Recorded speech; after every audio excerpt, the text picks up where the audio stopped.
Good morning. I can't believe it. I'm going to be preaching on my first Mass. Yes, indeed, this is the day the Lord has made. Let us rejoice and be glad. But let me tell you, it feels different sitting on that center.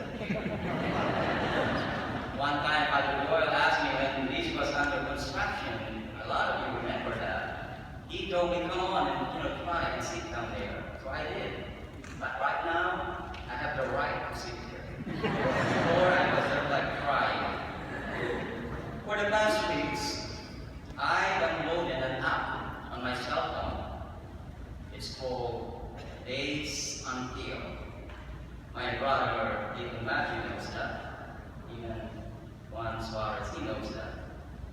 This app counts down the number of days of an event that you are looking forward to. Of course, back then I was looking forward to this glorious day of the ordination. So as day passed by, I can easily tell that the important day is nearing, because you can see that the numbers dwindles down. 5 days, 4 days, 3 days, 2 days. And then that day came when I find myself prostrated on the floor while the litany of the saint is recited. And that was yesterday. A lot of you witnessed that glorious moment.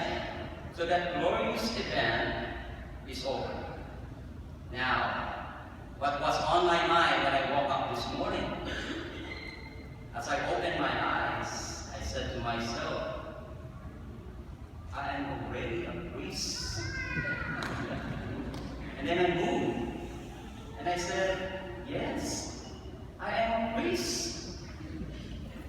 But then, right before I got out of the bed, this short phrase came to my mind, the exact opening verse of today's Gospel.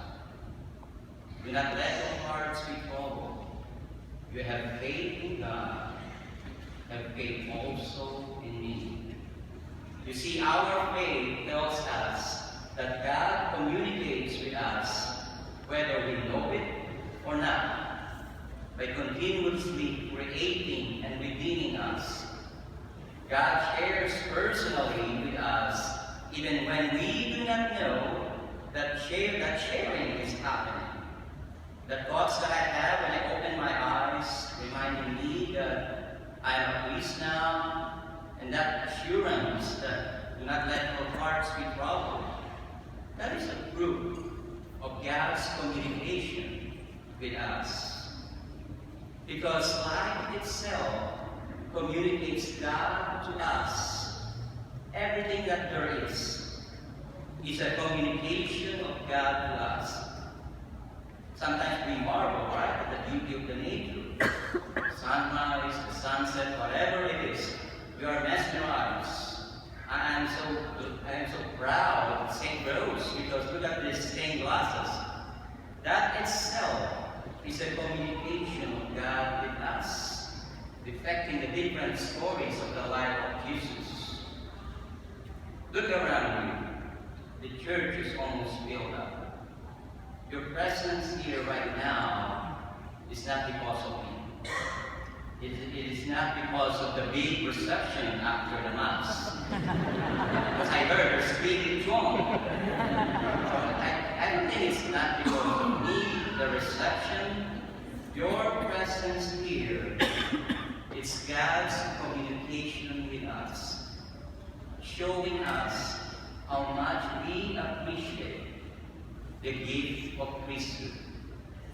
His impersonal priesthood, to guide and take care of his people, to be the shepherd of his flock. Yesterday I was ordained to be your shepherd according to God's heart. And all throughout the ministry of Jesus, his relationship with his disciple is a direct communication of his love to them. But they still struggle. That's what we heard in today's Gospel. Thomas and Philip's hearts were troubled.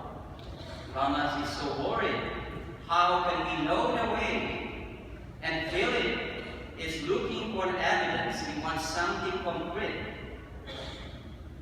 Each and every one of us represent Thomas and Philip.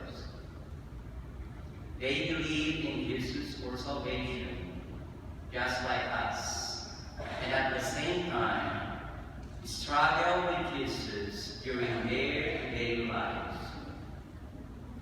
There is always something that let us have a troubled heart. Isn't it? There is always something that let us have a troubled heart.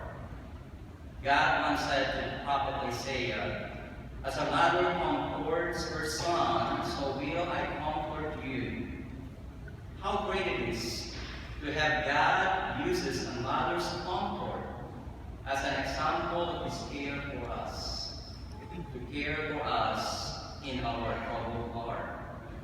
God is showing that in mother's love, we see the love of God. There are many special days in our lives, but none is as special as Mother's Day, because no one is as special to us but our own mother. On this occasion of Mother's Day, it is just fitting for us to reflect on our Blessed Mother and with her undying love for her Son as He hung upon the cross. That same cross 2,000 years ago is communicating with us of His undying love for us.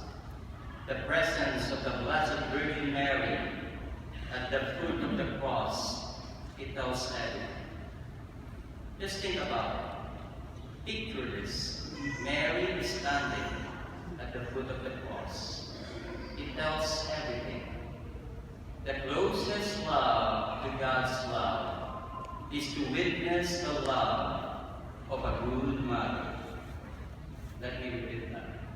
The closest love to God's love is to witness the love of a good mother.